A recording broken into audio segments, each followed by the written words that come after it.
pros and cons that I've come up against for using kind of hardware versus software. I've done entirely software-based sound design. I've done entirely hardware-based sound design. Wouldn't recommend either of them.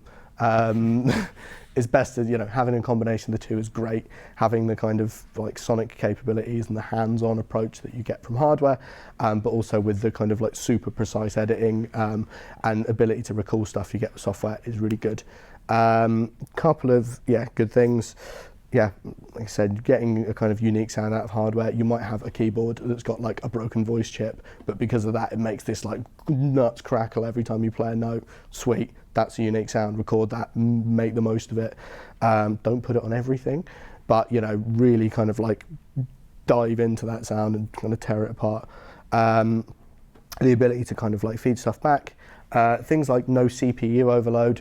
I could use everything in this case to modulate everything else and none of it would fail. And you can do tiny tweaks here and it doesn't have to be computing thousands of times a second.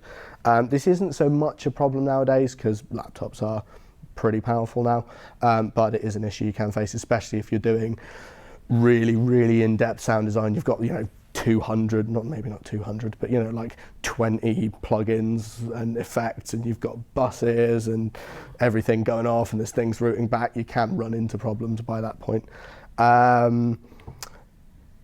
Issue with doing hardware, recalls and edits can be difficult if you've not organized everything properly. What I mean by that is you send off a big, nice kind of like spacey, lush, paddy thing for a film, and they go, yeah, this is really good, but can we get it in E minor? Or can we get that tail bit that comes in, that needs to be 45 seconds instead of 51 seconds? And you go, crap, it's just me playing keys. I've got no way of, I can't do that. Whereas if you've got things that, like we did here, recorded in and layered, you can move things around, etc. And also naming. I didn't do that on here because it's boring to watch someone name files, but it is super important if you're going to be recording external things, even things like Foley. In fact, just even if you're doing kind of like sound design and purely in software and in the box, make sure you name everything, because there will be a point when someone's like, I need this in an hour, I need you to turn this around in an hour, and you're like, oh god, which one of the 200 kick drum files is it? And you go through and listen to all of them. Naming stuff, and also kind of saving projects incrementally. So if you're doing big trailer hit number 1, have big trailer hit number 1.2, no reverb, big trailer hit number 1.3, slightly longer tail.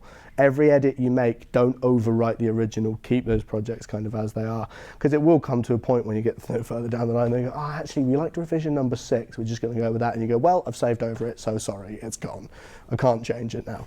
So having everything backtrackable is super handy. It does take up a bit of space, but whack it on an external hard drive or something, they're kind of pretty cheap nowadays. Space.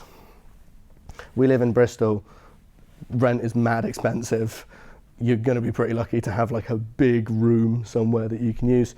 That is one thing that's kind of notable about using hardware, is like it does help to have a bit of space.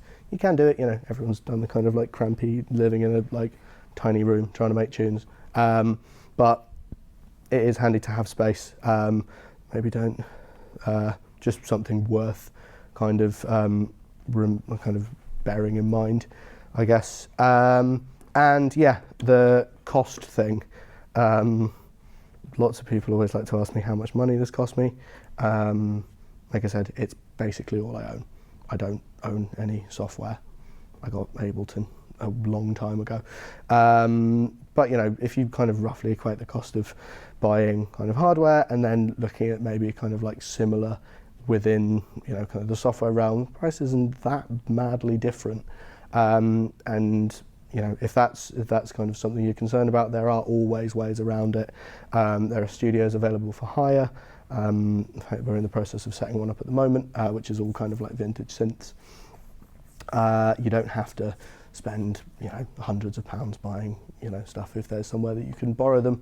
I know DBS here have tons of good kit, and as much as I think it might just be my working style, but I've always kind of preferred like kind of quantity of material, at least source material, over quality. So making lots of sounds and then mining those sounds for the best bits personally for me it works. I don't like carving stuff from scratch, but everyone has a different approach, and go find someone that likes what you do and then do it really well for them, and then someone else will probably hear about it and be like, here's some money, do that for me too. I'm not going to go ahead and say that that'll happen right away, because it doesn't all the time, but you know, sometimes it does.